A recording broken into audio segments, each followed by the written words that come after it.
Welcome to IBTV. Bhadradri Kothagudem జిల్లా Bhadrachalam junior college మైదానంలో ఆదివాసీ ధర్మ యుద్ధవేరి సమావేశం ఘనంగా జరిగింది. ఈ సందర్భంగా జేఏసీ నాయకుల లంబాడీల వల్ల ఆదివాసులకు జరుగుతున్న అన్యాయాన్ని తీవ్రంగా విమర్శించారు. చుంచు రామకృష్ణ మాట్లాడుతూ 1950లో లేని లంబాడీలు చట్టబద్ధత లేకుండా ఎస్టీ రిజర్వేషన్ లాభాలు పొందుతున్నారని అన్నారు. 1976 తర్వాత వచ్చిన లంబాడీలను తరిమికొట్టే బాధ్యత ప్రతి ఆదివాసీ పైన ఉందని పిలుపునిచ్చారు. స్వచ్ఛందంగా ఇవ్వడం జరిగింది. వారి యొక్క మండల అధ్యక్షులు ఉన్నారు, వారి కొంతమందిని పురమాయించడం జరిగింది. వారికి కేటాయించినటువంటి రాష్ట్ర స్థాయిలో మన జాతి హక్కుల కోసం, మన గౌరవం కోసం, ఆత్మ గౌరవం కోసం పోరాడే ఈ యోధులు అందరూ కూడా ఈ సభకు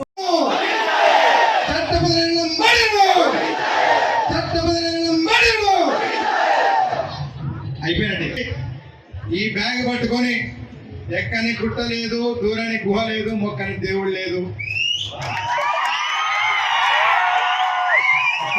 నాయకుడు లేడు. రాష్ట్రం నుంచి మొదలు పెడితే రాష్ట్రపతి వరకు కూడా ఈ బ్యాగ్ పట్టుకెళ్ళి ఈ బ్యాగులో ఉన్నాయని కూర్చోబెట్టినాం. నగ్న సత్యాలు లంబాడి మిగతా ఆదివాసీ గూడాడి జెండా ఒకటే, ఏజెండా ఒకటే. లంబాడీలను ఖచ్చితంగా కూడా తరిమి కొడదామని విచ్చేసినటువంటి అశేష ఆదివాసీ అక్కలకు, తమ్ముళ్లకు, అన్నలకు, ఉద్యోగస్తులకు, విద్యార్థులకు అందరూ కూడా ఆదివాసీ జాయింట్ యాక్షన్ కమిటీ శిరస్సు వంచి నమస్కరిస్తుంది. మిత్రులారా, సభాధ్యక్షులు తెల్లం వెంకట్రావు గారు, స్టేజీ మీద ఉన్న పెద్దలు, జాయింట్ యాక్షన్ కమిటీ, ఆదివాసీ సంఘాలుగా ఈ దఫా ఉద్యమం అనేది ఓడిపోవద్దు. ఈ దఫా ఉద్యమం అనేది ఓడిపోవాలంటే చినుకు చినుకు ఏకమై గోదావరి నది ఏ విధంగా ప్రవహిస్తుందో ఆ విధమైన ఉద్యమం రావాలంటే చిన్న సంఘమైనా పెద్ద సంఘమైనా అందరం ఏకతాటి పైన రావాలని జాయింట్ యాక్షన్ చైర్మన్ సుందర రామకృష్ణ గారిని మనము చైర్మన్ గా నియమిస్తూ ఉద్యమం నడపడం జరుగుతుంది. చైర్మన్ సార్ గారికి అదే విధంగా రాజకీయాలకు అతీతంగా ఇవాళ బీఆర్ఎస్, బీజేపీ, కాంగ్రెస్ లేదంటే ఇంకా మిగతా రాజకీయ పార్టీలు అంటే కాదు.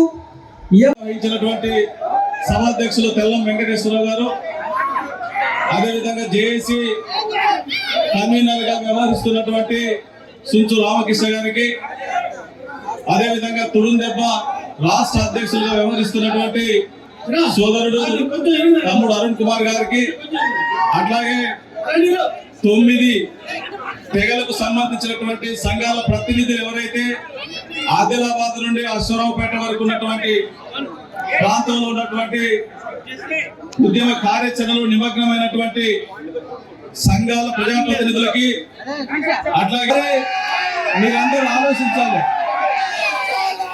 బ్రదర్ అరిస్తే ఉపయోగం లేదు. ఉపయోగం లేని అరవటం వల్ల టైం వేస్ట్ తప్ప దాంతో ఒరిగేది ఏమి లేదు.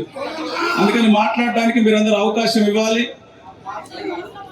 రాష్ట్ర స్థాయిలో, జాతీయ స్థాయిలో జరిగేటువంటి విషయాలన్నిటి కూడా మీరందరూ ఇమ్మడింపజేసుకోవాలి. ధర్మ యుద్ధంలో గెలిచేది మనమే, గెలిచిందల్లా న్యాయం కాకపోవచ్చు కానీ గెలిచేది మనమే అన్నటువంటి విషయాన్ని మీరందరూ గమనించాలని చెప్పే సందర్భంగా నేను తెలియజేస్తా ఉన్నా. తమ్ముడు ఇంతకుముందు మాట్లాడుతూ, అరుణ్ మాట్లాడుతూ మనం 10 లక్షల మంది ఉన్నాం, అవతల 60 లక్షల మంది ఉన్నారు, మనం గెలుస్తామా అన్నాడు. గెలుస్తామా గెలవా మీరందరూ చెప్పండి ఒకసారి. విజయం మనదే. శ్రీశ్రీ ధర్మ పోరాటానికి, ధర్మ యుద్ధానికి కాంగ్రెస్ పార్టీ పక్షాన తప్పకుండా ఒప్పించేటందుకు ముందుంటామనే విషయాన్ని ఈ వేదిక ద్వారా మీ